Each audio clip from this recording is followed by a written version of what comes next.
What's up, beautiful people? I'm Crispy Avocado, and I'm back with another video on the GFX 100RF. And hopefully, this will be your last video you would need on the camera.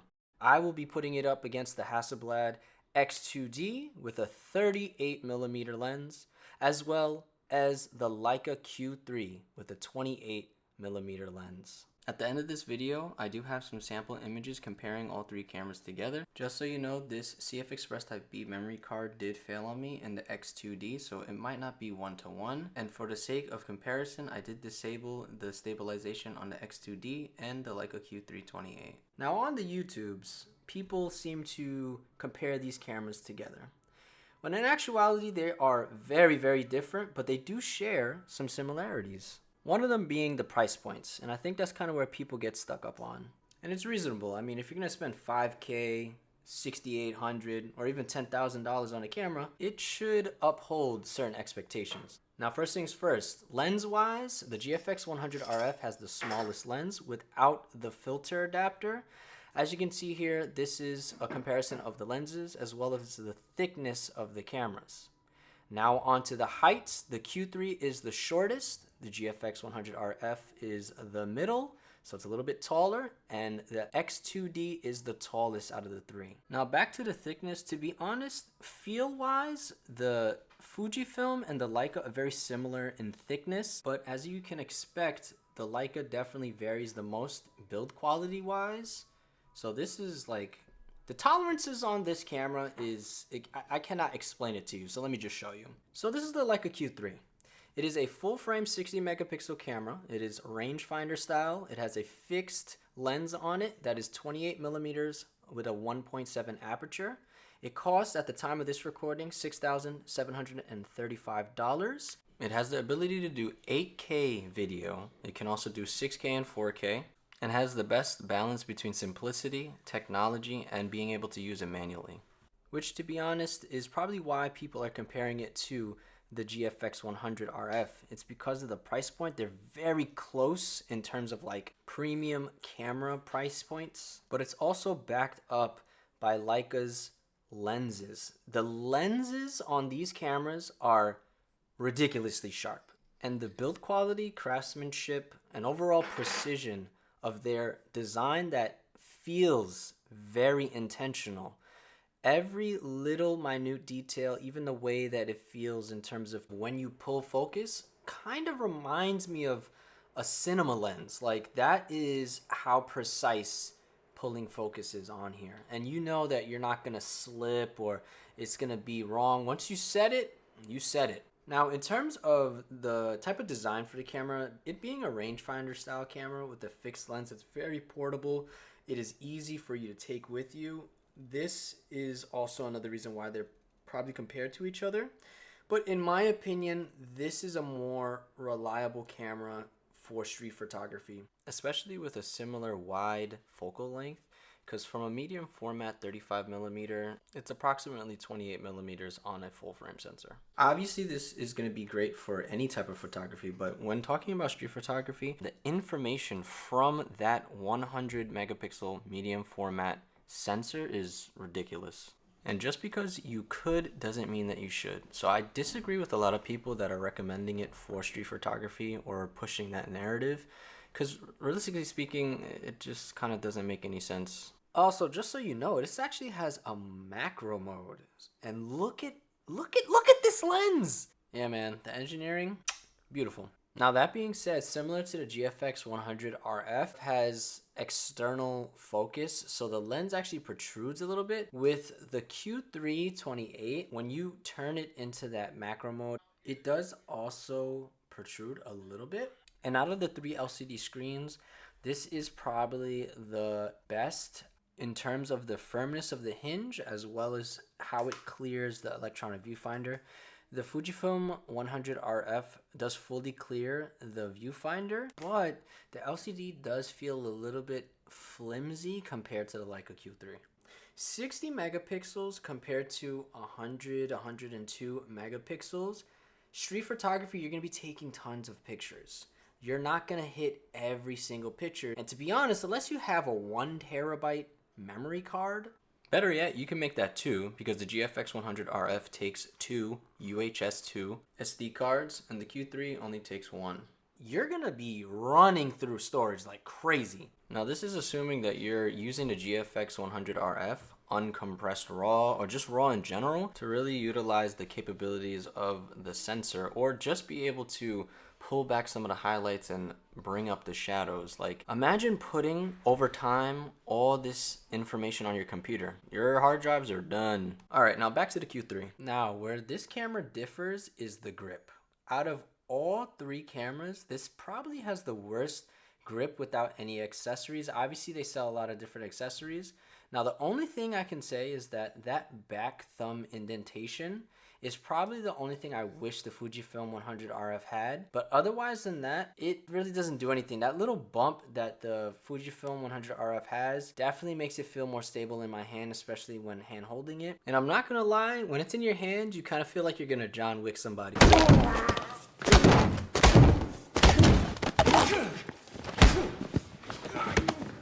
You're welcome for the visual. Now, weather sealing wise, the Leica Q3 has the best weather sealing out of all 3 cameras. I'm a little concerned about the X2D, and with the Fujifilm, you have to use that lens filter. Every port on the Leica Q3 has phenomenal weather sealing. Like, you could see the seal, whether it's on the SD card, whether it's on the battery, whether it's on where the USB ports are, you know that it's sealed. Now, speaking of the battery compartment, both the Hasselblad and the Leica Q3 share a similarity in terms of the battery, where it has like this anti-drop mechanism, which is great, and you can see the weather sealing right around the bottom. So the anti-drop is this little groove, so when you unhinge it, you have to press it in a little bit so that it will release. With the Fujifilm 100RF, if you hit the camera like with your palm, it will actually make in the camera, it will make the battery release from that little plastic yellow clip. And it's very annoying because sometimes I don't even realize that I'm hitting the camera like that, and the battery will become undone just from it hitting my hand. Now, grip texture wise, the Leica Q3 has the best grip texture. Then I would say it's probably the Hasselblad X2D, and then it's the Fujifilm GFX 100RF. Speaking of the Hasselblad X2D, let's move on to that camera. For the sake of comparison, I have the XCD 38mm 2.5 aperture lens. This camera is a 100 megapixel medium format camera with built-in in-body stabilization. Out of the 3 cameras, this is the only camera that does not have continuous autofocus or video. Comparing these 3 cameras, the Q3 is the best for single shot autofocus and the 100RF is the best for continuous autofocus. When it comes to manual focus, the Q3's precision does take the cake, but the thing with the Hasselblad is that it's heavily reliant on the focus app. We will talk about that in a second, but with the latest firmware, you do get face detection and multi-shot. At the time of this recording, the X2D cost $8,200. That's just for the body, and the 38mm 2.5 portable series lens cost $3,700. Now that being said, all these cameras have leaf shutters.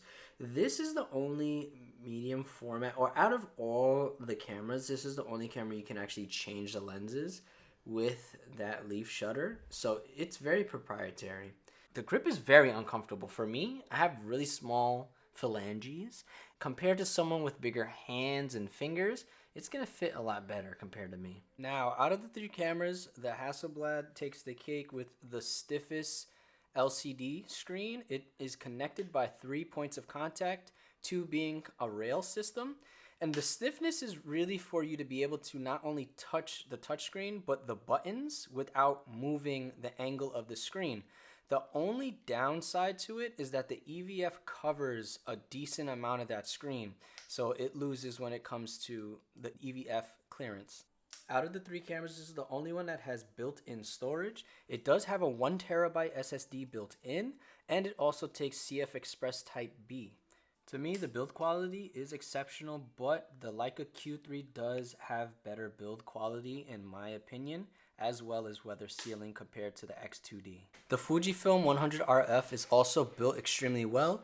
The only difference I would really say is maybe the quality of the materials that differ between them, but they're all extremely well built. The X2D has these proprietary strap holders. It's kind of like a clasp, and sometimes I feel like depending on how I hold it, it can potentially slip, so I just never got around to using it. I usually have a black rapid single point strap at the bottom. Now this is that same anti-drop mechanism on the battery for the X2D. So they almost look exactly the same. You know, they're slightly different in terms of where the contact points are. And it does also have that weather seal at the bottom. Now, based on the design of this camera, it really leaned heavily towards simplicity and like a clean aesthetic. And the grip begs for an analog stick for you to be able to use to change where your autofocus is. You can do it on the fully touchscreen LCD screen at the back. And my biggest gripe with this camera is that it's pretty slow, I will say. Now, you can tap the power button to put it in standby mode, but when you hold it, it fully turns the camera off. And when you're turning the camera on and off, it takes a long time. Even when you put your eye up to the viewfinder, it does take a second to register that your eye is there. So when it comes to like the readiness of the camera, I would not say that this camera is quick.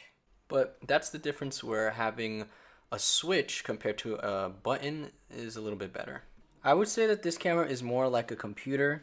It does rely heavily on the focus app, and the reason for this is because you really get to dial in that focus in the focus app, no pun intended.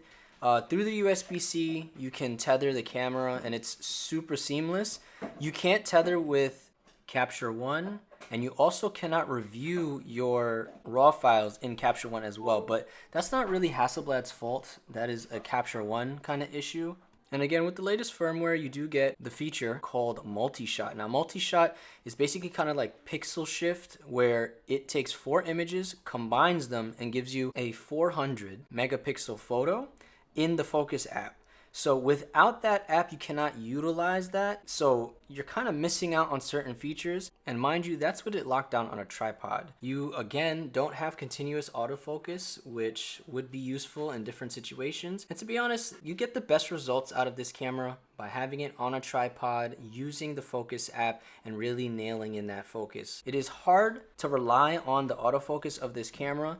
Even with the latest firmware, it's just not a fast camera. You can try your best to utilize the focus peaking in the camera, but with that smaller display, it would really be beneficial to have a larger display like a laptop with you. So after using the GFX 100RF for a while now, I think I understand what makes this a beastly contradiction. The sensor is the problem. Now, hear me out.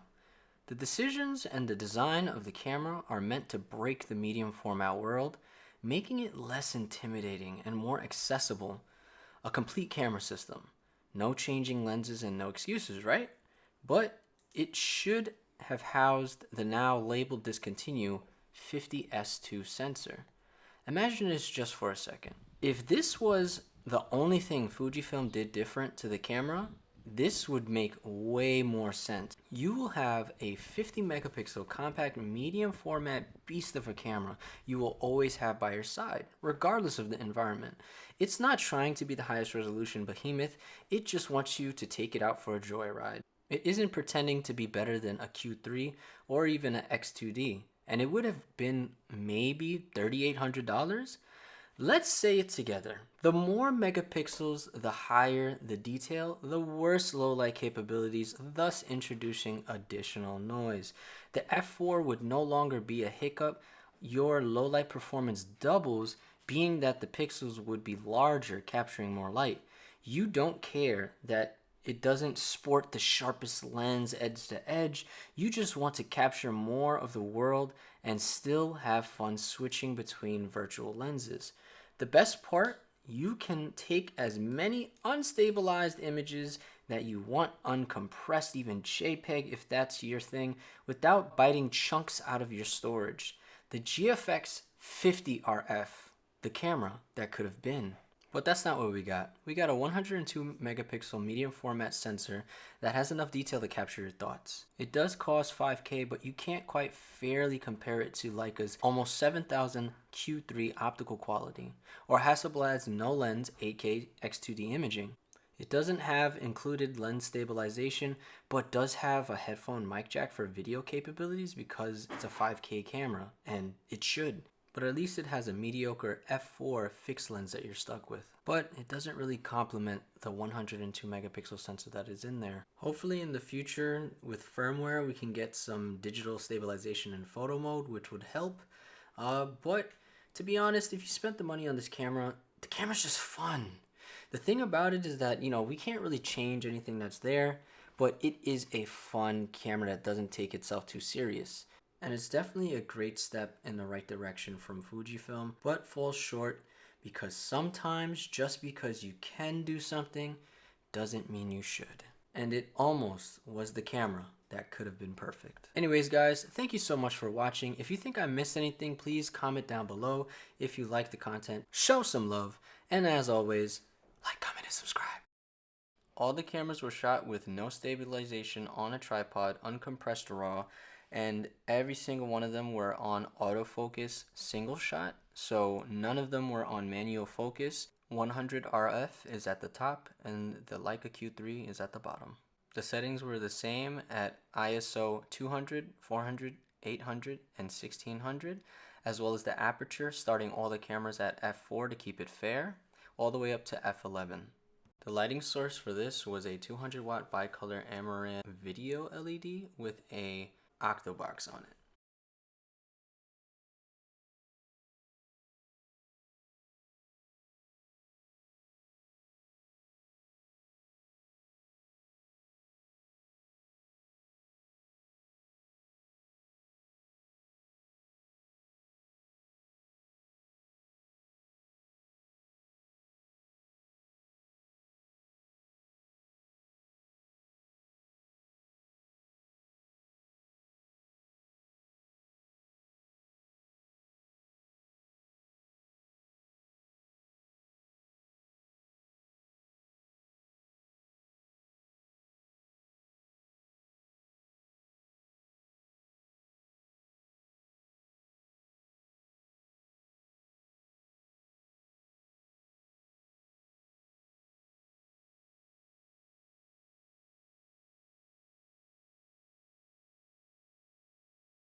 $100RF is on the left and the X2D is on the right. Now, as a reminder, for the X2D, you have to use the Focus app in order to open up those RAW files. You cannot do that in Capture One. And just so you know, that little doll did not move, nor did the tripod. So I was able to at least get that to be exactly the same. I did not use the Focus app tethered to the X2D, so this is just what the camera was capable of doing. After my memory card failed, I just recorded on the built-in SSD for the X2D, so I won't know what the original results were for that camera. The lighting source for this was a 200 watt bicolor amaranth video LED with a octobox on it.